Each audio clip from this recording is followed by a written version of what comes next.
What's up, people? Welcome to another edition of the New Breed Podcast, the world's best music show, talking about everything brutal, new death, hard, slam, grind, thrash, core, metal. I'm one half of your hosting duo, Jay Horsecow. With me, I have my partner in crime, the notorious Tim Anderson Jr. Tim, how's it going? Great. Fantastic. Feeling good. We are both feeling good. Cheers in my LuLaRoe koozie. God, where did this come from? Obviously, LuLaRoe. That wasn't for me. So, what are we doing this week? This week, we're doing the dreaded sophomore slump. So if you're not aware, the idea of a sophomore slump is that a lot of bands, a lot of artists in their second full-length record, their second attempt, it typically slumps down, or it is a jinx where their sophomore record is not nearly as good as their first record. Tim and I are going to talk about a whole bunch of bands and their first and second records and see did they nail their second album? Were they wired in to what their fans wanted to hear, or did they miss the mark and it was just tired? So before we jump in, Tim, I want to ask you, why do you think bands have such trouble with that second album? Well, I think it all comes down to if the first record is a huge hit, then and they get really popular off it. I think they go in and they're like, well, we can phone this one in and take our time and tour. I think a lot of bands just focus on touring after that, and then they just put together a record on the road or some shit. You know what I mean? You might be right. I kind of thought it was because they spent so much time building up that first album, like playing shows and playing basements, and they're just excited to get in a recording studio and release something. And even if it does well, even if it doesn't, there was a lot of energy and drive that went into that album. And then you got to follow it up. Well, at this point, you look at the bands that take a real long time to do their first album. They've been playing those songs for a month of Sundays. So now they've got to turn around and they've got to try and recreate that magic. Yeah, well, yeah, that's a perfect word. I can see why it would be a problem. You got to recreate it to actually stay on the road, because if your record sales sucked, especially in the 90s, then what are you going to do? Yeah.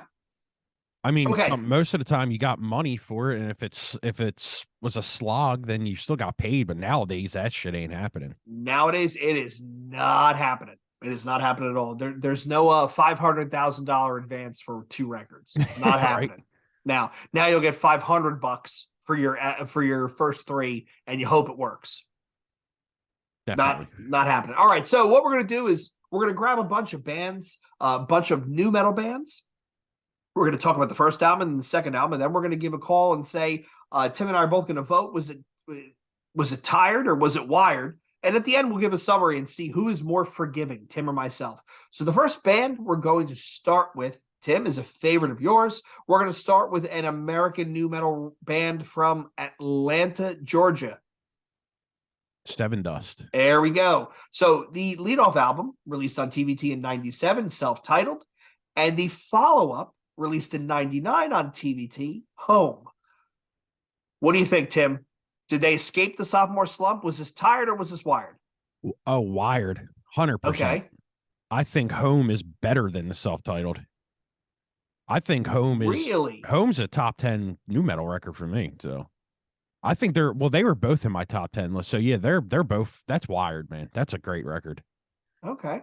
It's that the songwriting on the second record is, I mean, just as good, if not better than the first record. I like the songs on the second record better.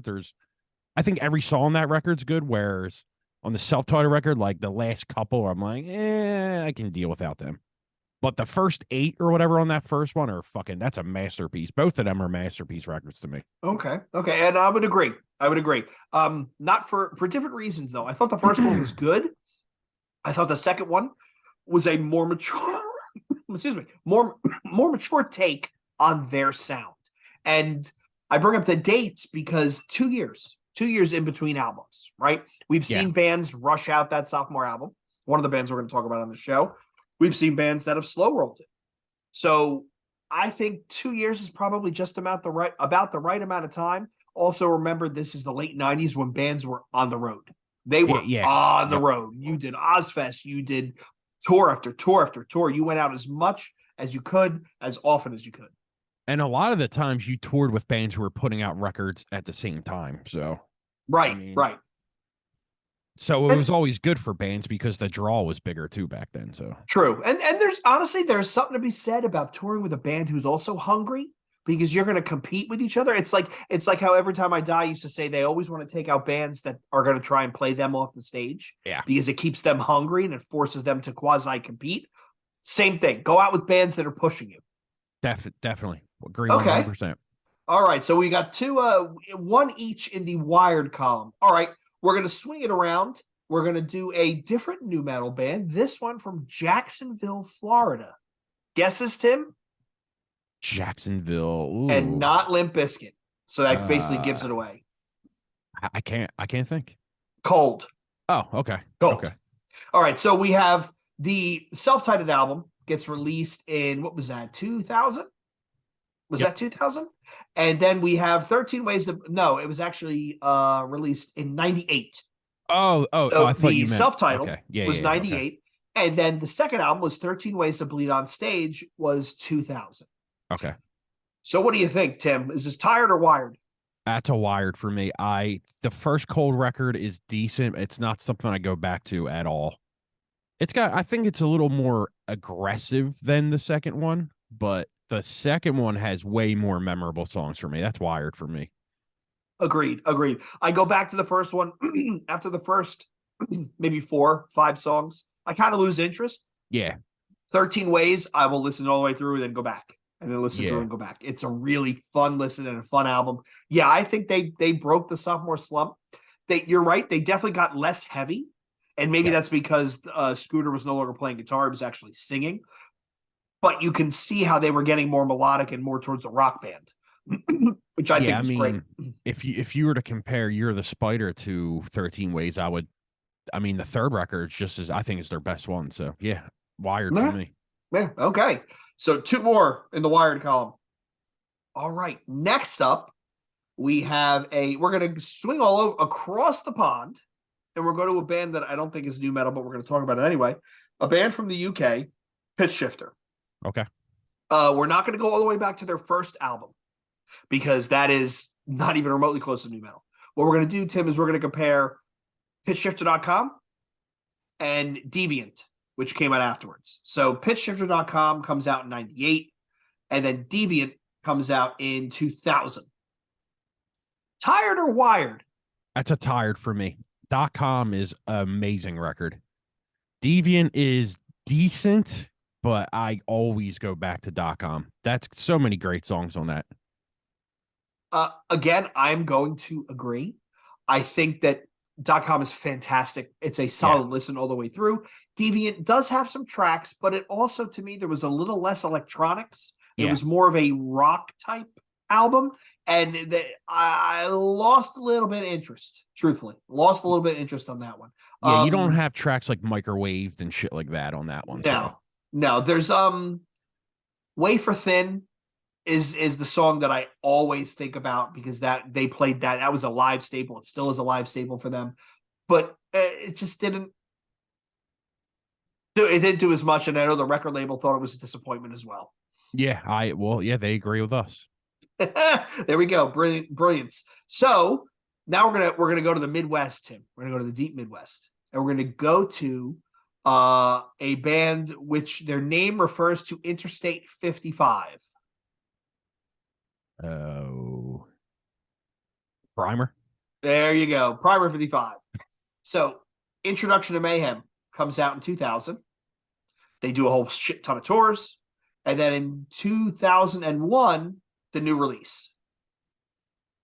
Tired or wired, Tim? Tired. Okay. Go for it. Why?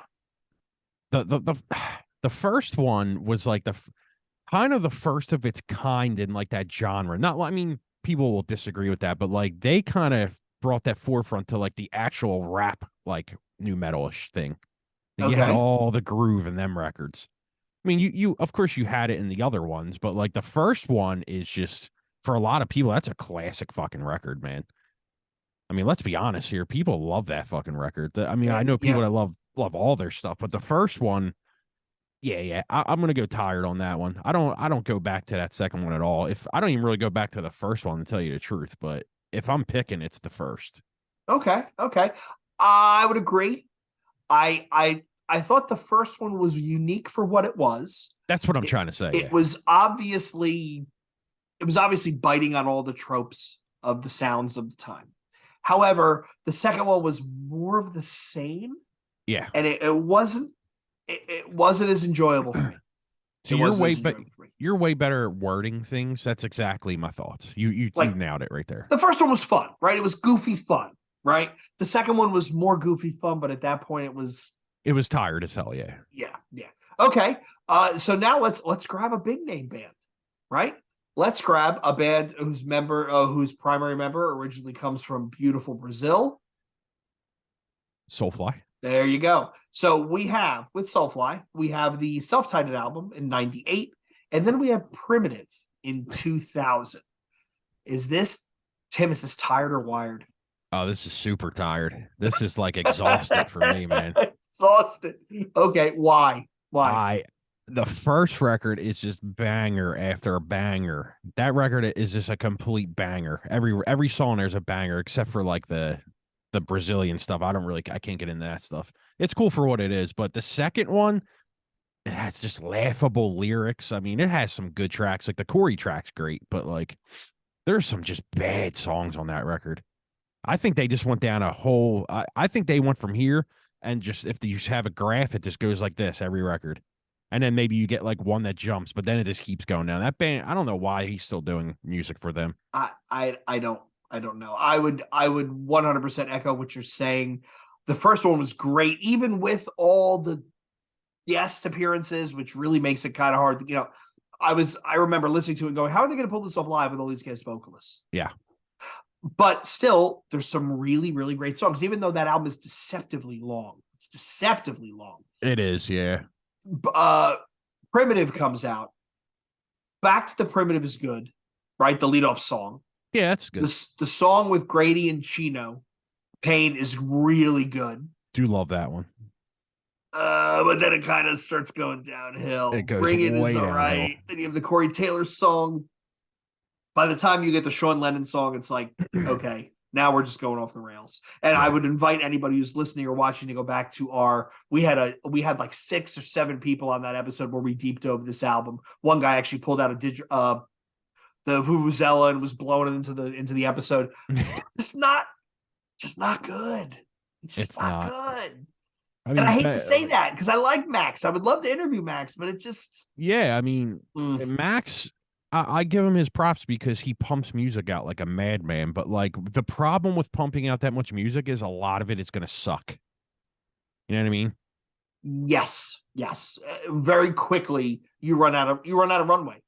I think if you give yourself a 2-year thing, that's when you can write better riffs and better songs because you're fresh and you're motivated. I think when you write that many songs, the only motivation is to just put the record out and you get shit.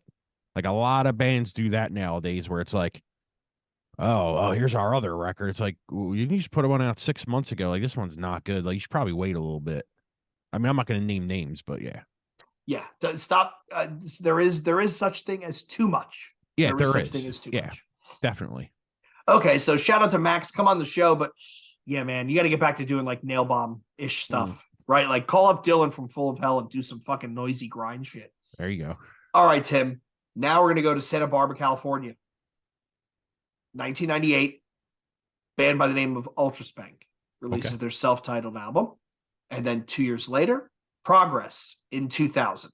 They ended up breaking up right after Progress came out in 2001. They got dropped on the label. Sales were terrible.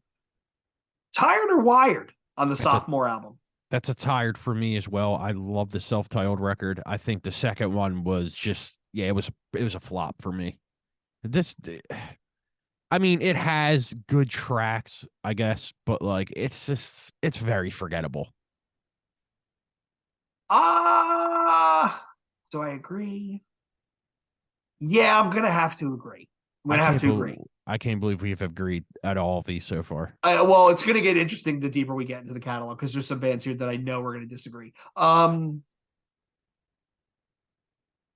liked Ultraspank. I love that first album. I would love to get those two guys on the show. Pete and Neil would be an awesome conversation to have from all the projects they've done. But the second one, you could tell this is also when nu metal started to tip over. Yep. Right. We started to get the early first wave of new wave of American heavy metal, and they were doing more of the same. And I know it didn't sell well, so the label was like, "See you later," and they broke up soon after, which is kind of a bummer because they did have some talent. But then they went on to do shit like Low Pro and Life on Planet Nine, which is just unreal. And their White Owl, what is it, White Owl Temple or whatever with John from Snot. They do amazing stuff, but the second album, it just for whatever reason it didn't grab. So yeah, I'm gonna go with Tired as well. I'm gonna go with Tired. Yeah, the Life on Planet Nine stuff is incredible. Unreal. If you're listening to this, go check that stuff out. Now I think we're gonna start to diverge a little bit. We're gonna go to a band from New Jersey with a Latin nu metal flavor. We are talking about Il Nino. There we go. Revolution came out on September 18th, 2001. Confession, September 30th, 2003. Call it, Tim. Man, that's hard, dude. I'll go Tired. I think Revolution is an amazing fucking record, but Confession has so many bangers too. God damn, dude, that's a hard one, man. For you, not for me. Tired all the way.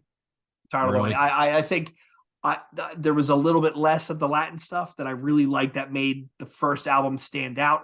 There were some well-written songs. The songs were amazingly well-written, but it just they didn't do much for me.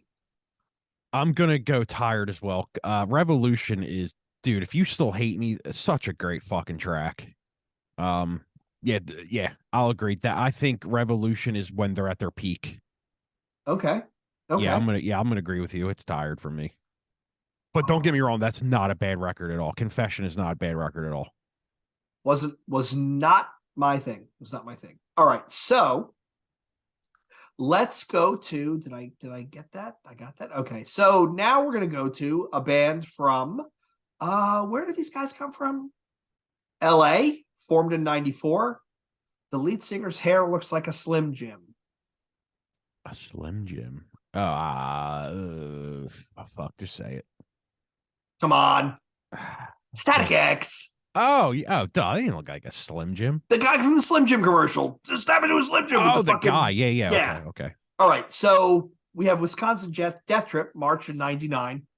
And then 2 years later, we have Machine. Oh. Is this Tired or is this Wired? 100% Wired. I love Machine. Bangers. That whole record is a banger, dude. Okay. So what did they do differently between the first album and the second album that makes you say that? Not much, but I think on Wisconsin Death Trip, there's too much wankery going on with the electronics at times, I think. Don't get me wrong, that record is a staple in any nu metal kids collection, but Machine just has way better songs to me.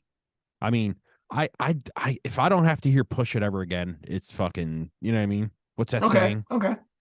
My life will be happy. I'll be happy if I never have to hear that again. Yeah, but Machine, dude, just Black and White, just all them songs are so good, man. That is a 10 out of 10 record for me. That's completely Wired for me. Okay. All right. I'm gonna give it a Tired.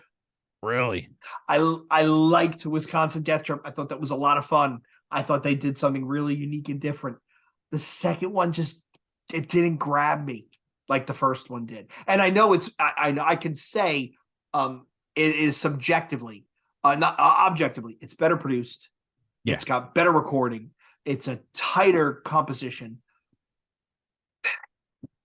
Nah.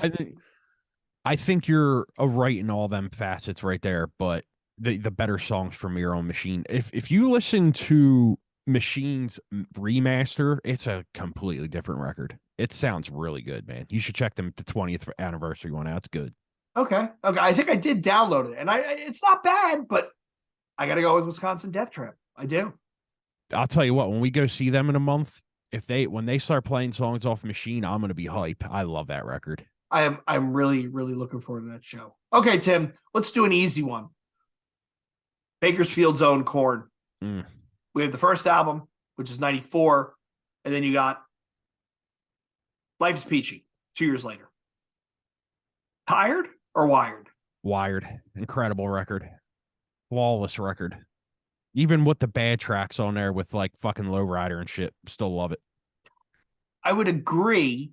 The one nit I think we could both pick is it's not too far. It's not like a second album. It's more like 1.5.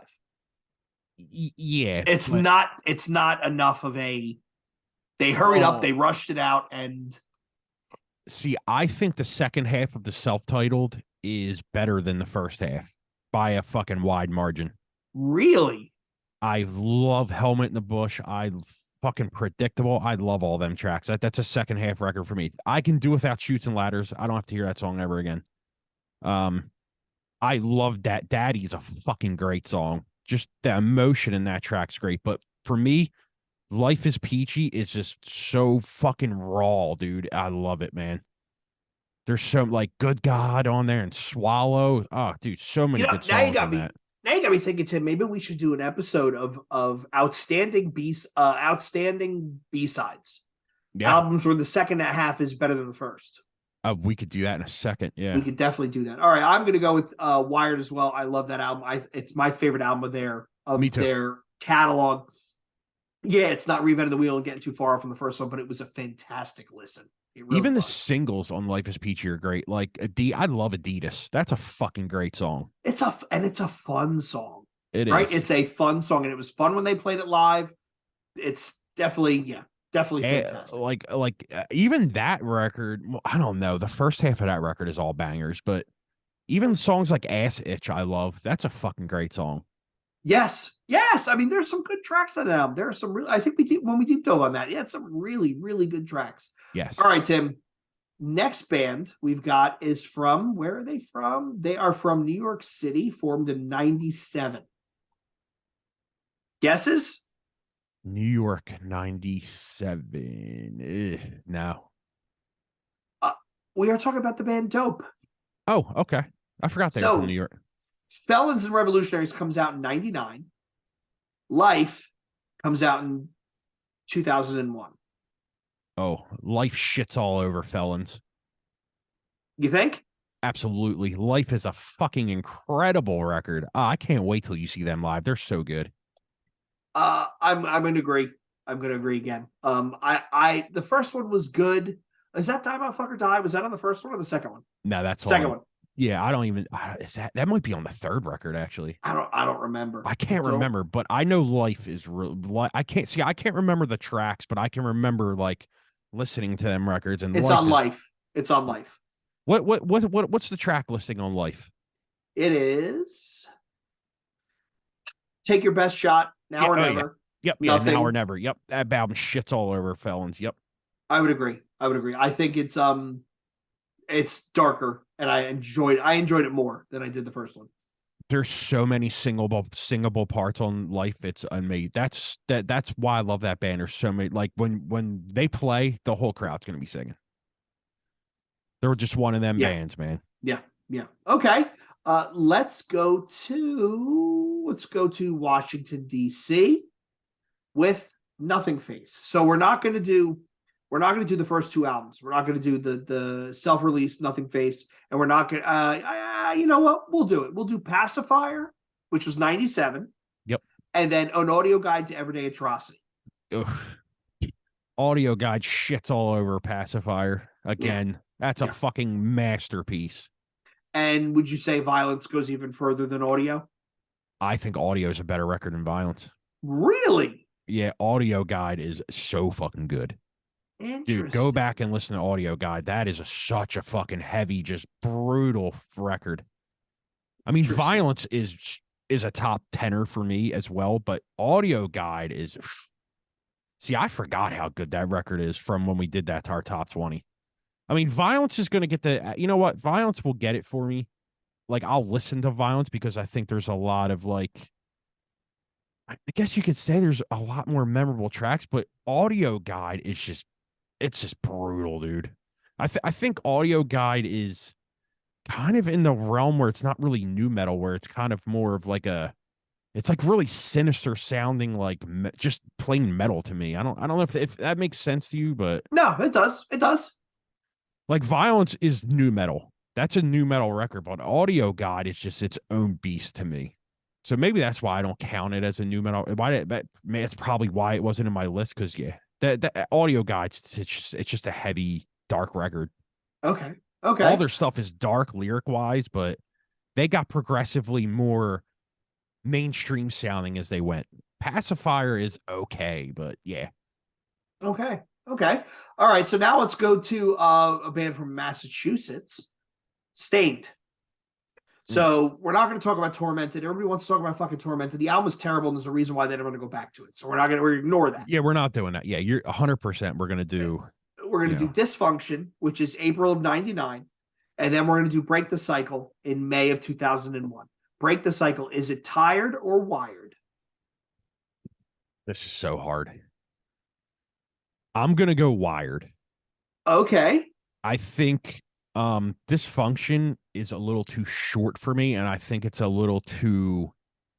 It's very, what's that word? Like every song is kind of like Formulaic. same formula, where the next one is just it's got a lot of fucking heavy, just the songwriting is way better on the second one. Okay. That's what basically I'm trying to say. Okay. Don't be wrong, I'll listen to Dysfunction all the time. I mean, with Mud Shovel, that's a fucking great song. I am going to go into straight up Tired. Wow, really? And I'll give you a reason why. I love Dysfunction when it came out. Wasn't sure what I was expecting, and what I heard wasn't what I expecting, but I really enjoyed it. And we go to Break the Cycle, and the first song starts out with the harmonic. It's I love it. not bad. Very much a rock, radio rock type album. I wasn't having it. I mean, see, this would have been so much better if I had all the track listings in front of me, because it's hard. But when I'm going to start looking them up, Break the Cycle. I mean, Open Your Eyes, Pressure, Fade. All them songs are just banger after banger to me. Even It's Been a While is a great track to me. But like, dude, Epiphany, Suffer, all great. Yeah, Suffer is one of their best tracks.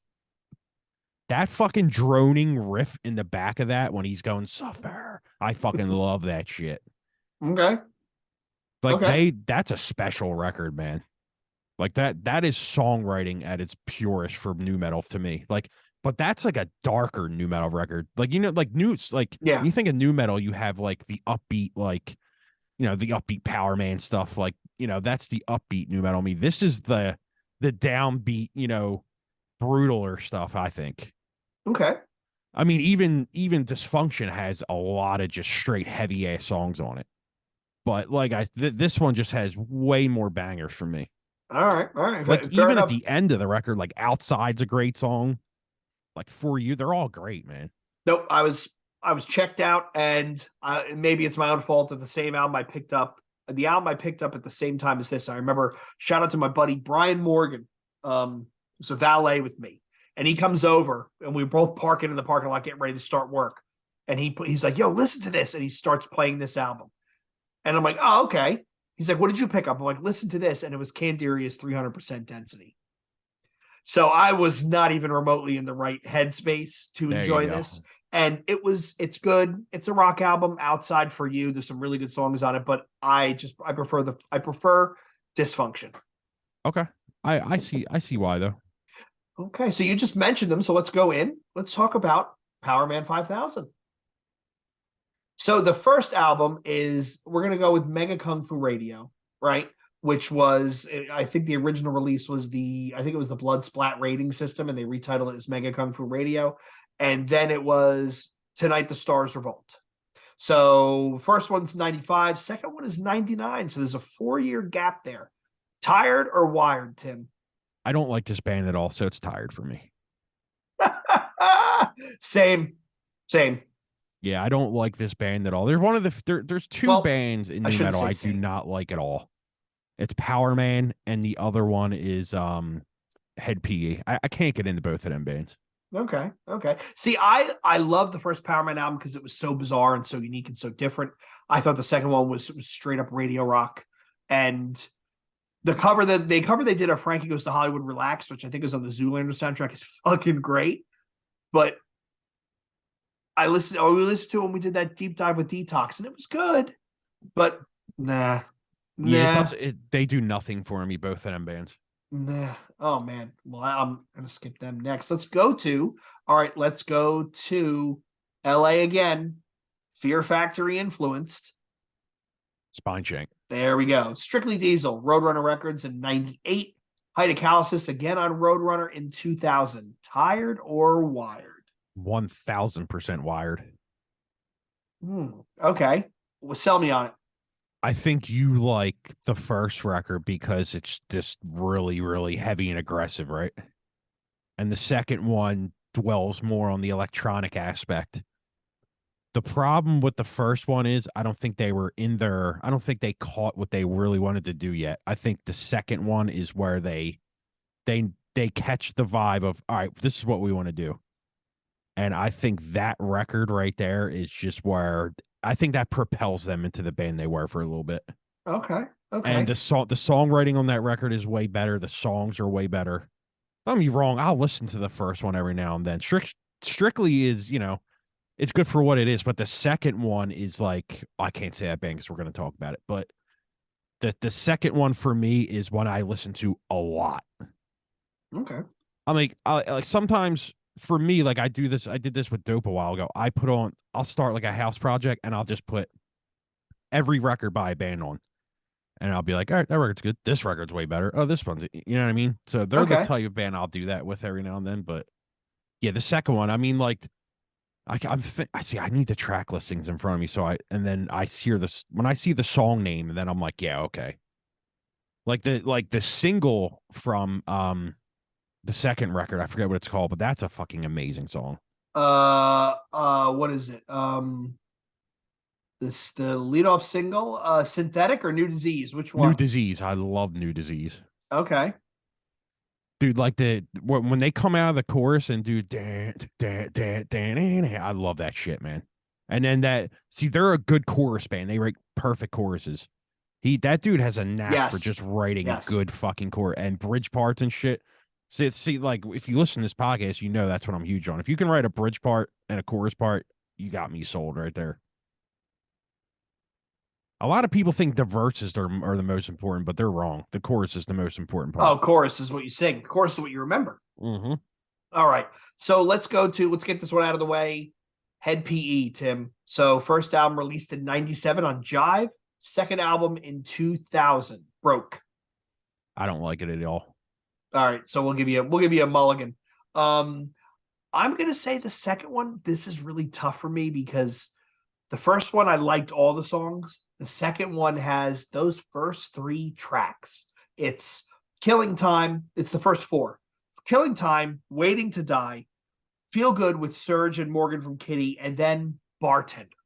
Bartender is a fucking monster song. I guarantee you, Tim, we pause this episode, you put that on right now, you'll be nodding along, and by the second listen, you'll be like, yo, I could definitely drink and party to this. It's a great song. It's a great song. I'm putting that in queue for tomorrow as soon as we're done this. I just get through the first four songs and then turn it off because you're gonna hate it. But Bartender is an amazing song. I've heard it before. I don't remember what it sounds like though. Fair enough. Okay, so let's go get weird. Let's go to a band from this is where we're gonna start diverging. A band from Peoria, Illinois. Tim? Mudvayne. There we go. LD50 comes out in August of 2000. The End of All Things to Come, November 2002. Tired or Wired? Wired. I think that's their best record. LD50 has too much filler for me. Don't get me wrong. There is really good songs on there. Like Death Blooms is probably their best song ever. I love that fucking song. Dig is cool for what it is. It's a meme at this point. There's just too many filler tracks. It's too long. There's too much filler. Cut the filler out and just write a good record. The End of All Things to Come, I fucking love every song on that record. I could sing every song on that. I know every lyric. I love that record. I am gonna go with Tired. I knew it. And here's why. There are some Not Falling. There are some really good songs on The End of All Things to Come, but I thought the first one was so bonkers banana batshit that I was like, I don't know, maybe I set myself up with the wrong expectations. But the second one came out and it was toned down a little bit, and also my tastes were changing at the time, but it just didn't. It has not resonated with me. I think we should probably go back and deep dive that second album. We should, because I haven't listened to it in years, but to me, there was no way they were going to capture that in that banana pants insanity of that first album. Yeah, I see exactly what you're saying. The second record is very formulaic in a sense. A lot of the riffing is the same, but his vocals and his vocal style is what cuts it for me on that record. I think it's not many people have his style, if you think about it. Yeah, he's just got a great, and he was rapping on that record and shit without even knowing it. I mean, there's just really, really well written songs on there. It is formulaic, like I said, but they're very memorable formulaic songs for me. Like if you're a guitar player and you go and try and play that stuff, a lot of it is the same. It's just different chord voicings, but it's the same shit. I think you would like that record if you listen to it again with like a fresh ears right now. Okay. So let's go to one which is man, I'm killing you here. Let's go to System of a Down. So the first album comes out in 98. And then Toxicity comes out in 2001, September 3rd, 2001. Same day as another famous album, which we're going to talk about later in this list. Tired or Wired, Tim? I'm going to go Wired. I do not like System of a Down. I think their first record is a complete trash heap. It's fucking terrible. The second record has really good riffs on it. I will give it that. The drumming on that record is incredible. He's a great drummer. Yes. The riffing is great. Highly underrated. Highly underrated. If you take the singer out, it's a completely different band and it's not System of a Down. I get that. But if you put a different singer and he doesn't have the fucking Ace Ventura bullshit going on, I would probably like that band, honestly. I can't get over them vocals. I hate that shit. Okay. But it's Wired for me. That's a way better record. I'm going to go Wired for different reasons. I love the first album. Again, very unique, very different. The second album, they dial it in. They get right to what is the kernel of what makes their music so good. And 100%. They build on it, right? Like you said, Chop Suey, Aerials. There are songs that are just so amazingly well created, well crafted that you can't help but sit back and go, man, shit, that is something. The compositions are 100% better. The vocals ruin it for me. Sorry, not sorry. I just can't get into his vocals. The Ace Ventura vocals. Well, I mean, we've dived pretty much all of their records with Adam. So, yes, I've listened to all of them countless times because we've done that, and I wanted to give a fair assessment of it. I don't want to just be like, it sucks, fuck you, and not say anything. I mean, obviously, that would be really fucking corny to do, but, the first one is just a trash heap for me. It's unlistenable, honestly, for me. Okay. Switching it up a bit, go to a band, a little-known band from Massachusetts, Reveille. First album Laced comes out in 99, and Bleed the Sky comes out in 2001. Shout out to Ken, Hardcore Ken, our buddy of mine. Tim, is it Wired or Tired? I'm going to go Wired. I think it's a better record. I'm not really a big fan of that band. My buddy Steve is really into them, and he would always put that down my fucking ear holes. Like, here, listen to this. It's really good. And when you start listening to a band a lot with friends, you kind of start digging it. Yeah. And yeah, I'll go with the second one. The first one is kind of corny, honestly. See, so I'm going with Tired because the first one was corny, and that's why I liked it. Yeah. It was in the same Primer 55. Right? They toured with Primer 55 opening for Machine Head, who was doing their new metal tour. Yeah. Fun, kind of cheesy. But they're also one of those bands that are mismarketed. Oh, right. Absolutely. Like they were kind of heavy, but they had a rappy side to it. There was some pop sensibility. They could have done some stuff with the right agent or the right producer, and it just kind of fell by the wayside. And then it came out when new metal was on the downturn. So absolutely, yeah, they were a victim of that for sure. Absolutely, sadly, because they were talented, and I think they've done one reunion in 2008, and that's been it. So where are they from again? They're from Massachusetts. Okay. I should see if I can find somebody up there. See if I can Let's do find it. somebody from their camp that would be down with coming on. Let's do it. So another band we're going to talk about, Tim. We're going to go all the way to Puerto Rico, my boys. Oh, Puya. Booyah! First album comes out, self-titled. We'll do Fundamental. Fundamental comes out in '99, and then we have Union in 2001. Wired or Tired? Ah, man, that's tough. I think both of them records have their own unique niche to it. Would you agree? Okay. Yes, I go with Tired though, because I love that first album. Like Little Bobby, we can get him on right now, and he will tell stories of me driving around on my fucking neon blasting Puya. That first album was great. The second album, all the Latin Puerto Rican flavor that was in that first album was gone because they were trying to be more commercial, and I get it. Just didn't land for me. Yeah, I think the uniqueness of the first one, I'm gonna go Tired as well. Because Okay. it's hard to replicate something like that. I mean, because look, it's like we talked about Soulfly. You couldn't replicate that record again. And I think that's the same thing for Puya. Puya, it's like you get all that drastic, like, whoa, what is this kind of thing? And then it go to the second one, you're like, oh, it's got some of that element too, but then like you said, it's got they definitely left it in the background and went for it. But yeah, I'll go Tired as well. Okay. Okay. So now let's go to a band that I think we both really, really enjoy from Westchester County, New York, Dry Kill Logic. Oh yeah. Darker Side of Nonsense comes out in 2001. Dead and Dreaming 2002. What do you think, Tim? You know my answer. Write it down. It's Wired. It's Wired. Why? That record, dude. Oh man. See, all right. Darker Side is just not as good as people say it is. I think it was the record where they were catching their footing and they just they were young when they put that out. Dead and Dreaming, man, is way more mature sounding. It's got more of the metalcore elements to me, which I love for that band. See, they were in my eyes the first to mix the metalcore and the new metal perfectly. They had the moshier parts without being moshy. They had the choruses that are just fucking beautiful in that song or in that record. The first one is just kind of this get in, kick your face in, and leave. Where the second one had the melodies and it had the big chorus parts. It had the well written bridge parts. I think that record is just a way more mature record for me, and it's way more memorable. The first one is good for what it is, though, but it's Wired for me. Okay. I'm going to go the exact opposite. Tired. I liked the second album. I think Paper Tiger is a monster song. Yeah. And truly an example of a band that gets the new metal sound and then takes it in an aggressive but radio friendly direction. And again, his singing in the choruses work. They work. But yeah.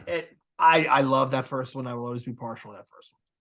Yeah, the first, like I said, I think it was just to try and get in there, kick your ass, and get out. Where the second one was, they sat down and actually wrote a record, if that makes sense. No, that makes sense. That makes sense.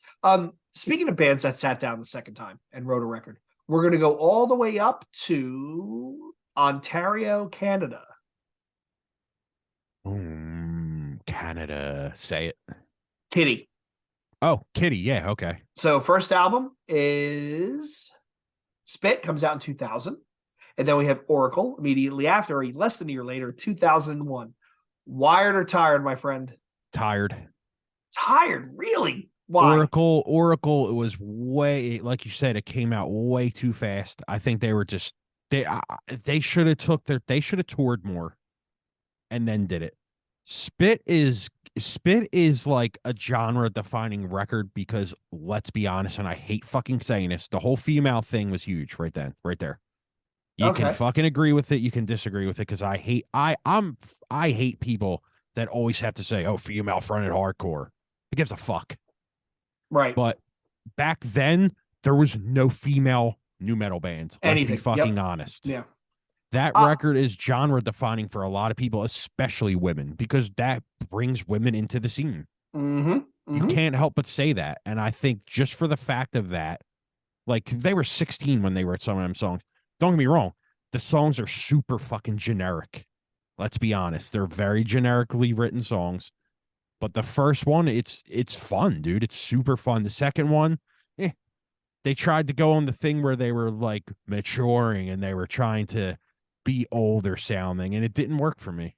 See, I'm going to flip flop it. I thought the first one was good. I thought the second one was a band going into the studio with an idea and coming out with something more cohesive. It definitely has way more death metal leanings than nu metal, right? It's definitely much more abrasive. I like the second one more because it's more. It just seems like a band that was more dialed into their sound and really trying to do something that they can conceptualize versus the first one. They were just kids throwing shit together. Well, you also had Garth on the second one. Yeah, very true. Very true. So it sounds exactly the way I described it. But the first one to me is just, I'll always go back and check that record out and be like, oh, I remember these songs. Like, this is great. So yeah, I'm gonna go Tired, just for the fact that the first one had just so many more implications on it. Okay. Okay. So let's go to, where do we go? We're going to go to Ann Arbor, Michigan and talk about Taproot. Gift comes out in 2000. Welcome comes out in 2002. Tired or Wired, Mr. Tim? So hard. I'll go Tired. I think Gift is a perfect record. And I think every band after that tries to replicate them. What's the second one called again? Home. Home. Oh, Welcome. Welcome. Yeah. Home is the song off it. Yeah. Yeah. Welcome is the more radio friendly. We're trying to get into the radio and we're trying to get on bigger tours record. And I think it's good for what it is, but I like the aggressiveness of the first one. I like the whole style that they came out with. I think the singing on the first record is more raw in a sense where it sounds better to me than the more processed one on the second one. Okay. Like, there is good songs on that one, but I'm gonna go Tired. I love both of them records, honestly, and for a different reason.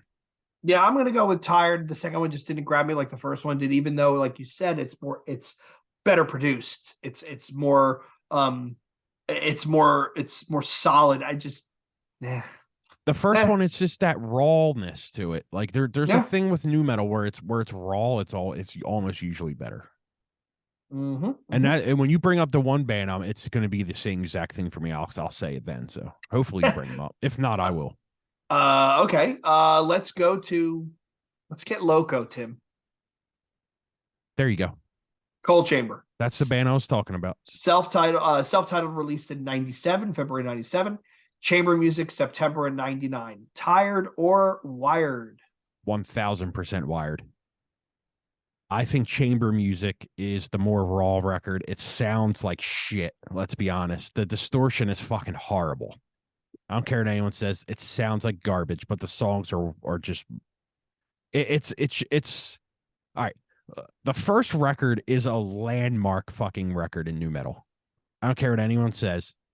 If you think about not top 4 bands, but top 4 records that kind of like eclipses where it makes people want to like sound like a band. The first one, you cannot say was not a huge influence on so many people. Mm-hmm. I mean, Loco was fucking huge, dude. That was a huge song. Mm-hmm. Mm-hmm. But let's be honest here.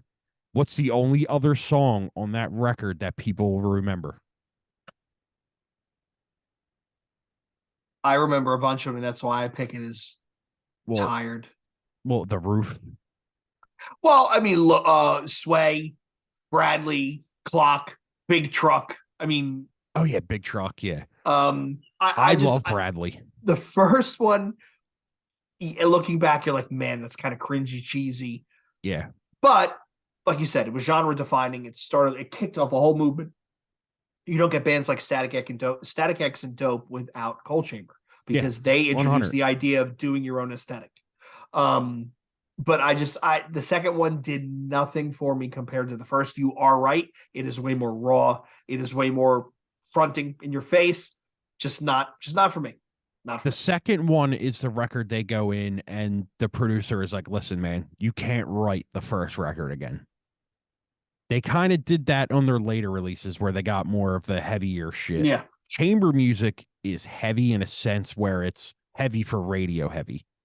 Because you had the song with Ozzy where they were trying to, don't get me wrong, that song is, I think a lot of people think it's terrible. I Shock love the that fucking Monkey. song. I think that song's I great. mean, it works. It works. But there's songs Works. on chamber music like Burgundy and shit are just, that's a banger, dude.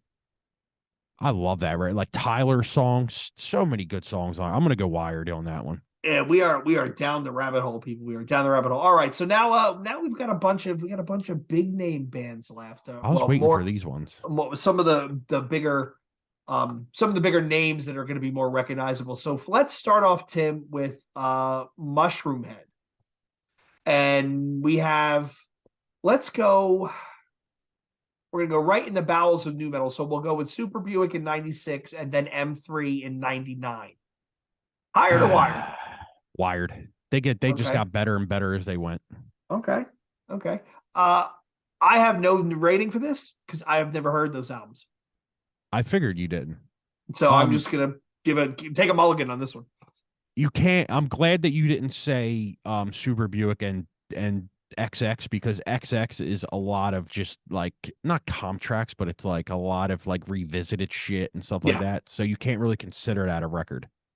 But Super Buick is the way better record. The first one is kind of weird. It's kind of a lot of industrial to it. Not industrial, but like they were leaning on that kind of shit in that one. Mm-hmm. I think you would like Super Buick if you actually listen to it. It's one of those things where I'm waiting for us to deep dive on it. Yeah, we're gonna do that. Let's get out of that band because I want to wait till you have a better understanding of them. First. Okay. So let's take it around and go to an easy one. Let's go to Linkin Park. Hybrid Theory in 2000, Meteora in 2003. Tired or wired? Tired. Really? Yeah, Meteora is good for what it is. It came off of the first record so much that I know a lot of people say it's just number 2 of Hybrid Theory. I 100% disagree. I think Hybrid Theory is a classic, just masterpiece record. It is so well written. It is so memorable. Every fucking song on there is good. Even the singles at this point I love still. The second one it's too radio rock for me. Okay. I think I'm going to go with Wired for the second one. I thought the first album is awesome. Like you said, there is not a bad track on that album. We did the draft with Adam. Not a bad track of the album. Highly listenable, highly re-listenable, amazing singles, amazing songwriting. They cranked it up just a little bit more on Meteora. You think? I think the catchy parts got just that much catchier, where it's not so in your face that you're like, this is overpolished Drek. I think the catchy parts got that much catchier. I think they tried some new stuff and some different stuff, like When Nobody's Listening, which is basically a hip hop track. I loved Meteora, and that was back in the days where you used to go to Best Buy on a Tuesday and buy whatever came out new. And I look back at this album, and I think Kim and I dating at this time. I think me and the wife were together by this point. Were we? I don't know. I lose track. It sounds about right. Yeah, man, this album is a monster. It's a monster. I am definitely going to go with Wired on this one. It's not bad. It was just too way off the curve for me. Well, like the first one is just that record that everybody. I'd be surprised if you had 10 people, if 5 of them picked, if half of it went the same way as you. I'd be very surprised. I think you're right. I probably think you're right. Okay, let's do another gotcha. Not a gotcha. Gimme. From Iowa. Slipknot. Self-titled comes out in 99. Iowa comes out in 2001. Wired or tired, Tim? All right. Genre defining again for the first record. Okay. Let's be honest. Okay. Can't take anything from that record. That is just a record where it's long, but every song is good. So you love that it's long. Iowa, I'm gonna go Wired. That record was a beast. I mean, dude, that do you remember hearing that and just remembering how fucking disgustingly heavy it was? Yes, and being completely floored. Completely floored. Yeah, I would agree. I think Iowa is their best record. Yeah, I would agree. I think it's easy when they got really big up that first album to think, oh, the next one's going to be so radio friendly. and they're going to try and do new shit, and it's going to be terrible. And then they come out with Iowa, which just melts your face. Yeah, I think the production's better on Iowa. Yes. The songs are way more well written. Yes. The first record is just a nu metal masterpiece. But honestly, I don't even think Iowa is a nu metal record. That's just like, I don't know what to call that record. They were kind of blazing their own path at that point. It's the next album where it goes to pot. Yeah. Oh, Volume 3 just is. That's a trash bag record. It's diarrhea on a plate. It's terrible. Too much Stone Sour, not enough Slipknot. I think that every record after Iowa is kind of shit, actually. I would agree. I know it's going to piss a lot of people off, but I don't care. I have gone back and tried, and I have found nothing that I liked. Me either. Nothing I like one song off the newest one. Before that record, I liked like 2. Volume 3, the 4th record, what's that called? What was that? All Hope Is Gone? Yeah, no. And then there was the Gray Chapter. Then there was We Are Not Your Kind, and then the newest one is The End So Far. I don't like any of them records, but Iowa and the first one, the bangers. Buddy, I'm gonna go Wired. I think Iowa's their best record. I would agree for the exact same reasons. It is an absolute monster. Let's switch it up a bit, Tim. Let's go to Incubus. Science comes out in 97, September 9th, 97, and then in October of 99, Make Yourself. Tired or Wired? Tired. Incubus or Science is a fucking all around great record. Make Yourself is just radio rock to me. I don't even think it's a nu metal record. Okay. I think they seen the fame and the money and they went right for it, and I don't blame them at all. When you have that singer, you have to do that kind of shit. I would agree. However, I'm going to go with Wired because I thought the second album they're one of those bands that dropped all the stuff that made them so unique and really leaned into the radio piece that for whatever reason, this album sits with me. I think Make Yourself is a brilliant album. There's some amazing songs on it. Granted, I could live the rest of my life and never hear Drive again and not be heartbroken at all. But, oh my God, there were some amazing, amazing songs on that album. No, you're right. For a rock record, it's great. But if we're talking nu metal, I mean, Vitamin and stuff like that, them songs, you're never going to write better songs than that. All that shit. All right, who do we got left? I think we only have 1 or 2 left, Tim. All right, so let's talk about your boys, the Deftones. Adrenaline. In 95, October 95, and October 97, Around the Fur. Tired or Wired? I don't even know why I'm even asking you. I know what it is. It's Wired. 100% Wired. Adrenaline, great record. Super raw. Genre defining record. I don't even think they're a nu metal band, honestly. Don't get me wrong, Adrenaline, great for what it is. I love that record. I still listen to it at least monthly. I still listen to Around the Fur monthly. Around the Fur is to me, is it's a masterpiece. There's not one bad song on that record. We haven't done a deep dive on Around the Fur, have we? We haven't? I don't think so. I think we only did the first one. There's no fucking way. Yeah. We did the Deftones discography with Mitch. Oh, with Mitchell, yeah. But we did not do a deep dive on the second one. So we got to come back to loop back to that one. Yeah, we don't even have to talk about it. It's that good. Yeah, but I would like to go through track by track because I think that would be a fun re-listen. To me, Around the Fur is a post-hardcore fucking classic. That's a post-hardcore record in my eyes. I think that at that point they were starting to find their own. Yeah. That's a genre defining record, but to me it's a more of a post-hardcore record. Same thing with, and let's talk about this next, Glassjaw.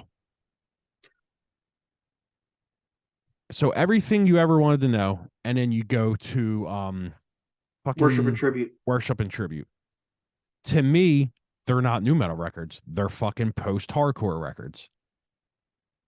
Are you going to agree or disagree with that? Dude, Worship and Tribute is a fucking post-hardcore record. Yeah, Worship and Tribute, I will definitely say is a post-hardcore record. I think that first album is way more New York hardcore style. More LIHC. Definitely. Absolutely. There's nothing nu metal about that record. But they get lumped in the genre along with Deftones, so we're going to talk about it. For me, It's so fucking hard for Glassjaw, man. All right, I'm gonna go Tired only for the fact that I love the first record way more than the second I would one. agree. I would agree. Hands down, 100%. I think I only got one band left, Tim. Okay. All right. So the last band we have here are my boys from Jacksonville. My Okay. boy Freddie D. Hold on, I got the mask. Hold on, let me get. I still got the mask. My Fred D. Krueger mask. Here we go. Here we I go. still have that shit. Yep. There Here we you go. go. Here we go. We got the goatee going and everything. My Fred D. Krueger. We're gonna go with Limp Bizkit. Where do we have discography? So the first album comes out in, drum roll please, 97. Okay. I think it is. The first album came out in 97. And then wait a minute, discography. Here we go, Jay. Don't guess. $3 Bill Y'all comes out in July of 97. And then Significant Other comes out in June of 99. Wired or Tired, Mr. Anderson? Wired. I think Significant Other's their best record. It's their most well written record. I fucking love every song on that record, even the ones that people hate. I love that record. The first one, his vocals are a little too whiny for me. The lyrics are kind of don't get me wrong, the lyrics on the second one are like, whatever. But like that there's just so many better songs on that record. And I think honestly that second record with the singles just propels them into where they are now. I would agree. I think the first album is great. It's obnoxious, it's snarky, it's perfect. Yeah. The second album is them really kind of leaning into the let's find a way to take this snottiness and this late 90s, early aughts snottiness and get famous off it. And they did. I mean, and Together Now with Method Man was huge. Great. Break stuff. But then you have stuff like Nookie, Rearranged, Just Like This, 1999 and Trust, which are both Cambodia parts split up. Show Me What You Got. I'm gonna go Wired myself. I'm glad you did. So I think that's all I got, Tim. So what do you, if you wanted to guess at what the final score was? I was keeping track of the Tireds and Wireds. What do you think you had more of, Tired or Wired? Wired. Okay. So if the sum total of votes we did was 28, what do you think the distribution was? 28. 17-11. Wow. Okay. And for myself, my ratio was the other way. I had 12 Wired, 16 Tired. That does not surprise me at all. So yeah. So interesting. So both of us, I'm more of a, you can tell by these scores, you're definitely more of a second album is where these guys put it together. I'm more of a, the first album is where it was at, and the second album was an attempt. But listeners, check us out. Come back when you listen to this episode and tell us, hey, do you agree? Do you disagree? What hot takes did Tim and I get wrong? Do you want to deep dive on Reveille? Do you want to deep dive on Around the Fur? Give us a call. Give us a ring. Pitch Shifter. Give us a ring. We'll have you on. We'll talk about it. Any final thoughts, Tim, before I walk this one out? No, I think we should do another record or another episode on second to third, honestly. Oh, we probably should. Yeah. We probably should. So before we go, what are some of the bands? Did you think about any of the bands that only had one album? And what, just to consider, what if they had a second? What would that have been like?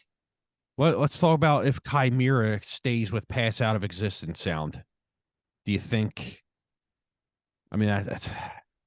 I don't think they would have been as big. I think they would have been one of those late new metal bands like American Head Charge that was so heavy and people didn't know what to do with it. Yeah. I think they made the turn at the right time. Down the Sun was on my list. I think that would have been heavy. Kilgore with the second album would have been interesting. Yeah. Factory 81 with the second album. I think they only had one album. God, I hope I'm not wrong on that one. Snot. We've talked about that religiously. What their second album. The second record would have been a monster, especially if they had Ross doing it. Yeah. Yes, they only had one album. It was Mankind. Factory 81's second album was in 2019. That doesn't fucking count. No. Another band that I think we might have talked about once or twice. They were on the first Ozfest non-touring, Cellophane. Do you remember that album? Yeah, I remember them. I really love that band, and they disappeared off the face of the fucking earth. But I thought that would have been really interesting to hear what a second album would have sounded like. The Methods of Mayhem. They did like 4 albums, dude. We're not going to Yeah, talk but about it. wasn't the second one like 8 years later? And it was like all rock and roll. It was really, really not good. The first one's still where it's at. All right, folks. Find us at newbreed_podcast on both Twitter and Instagram. Newbreedpodcast@gmail.com for your complaints, likes, listens, and umbrages. You can find us on r/numetal. You can find us on our Facebook group. We're starting to have a lively chat going on there. It got quiet for a bit. Now the dialogue is coming back. So I don't care what anyone says.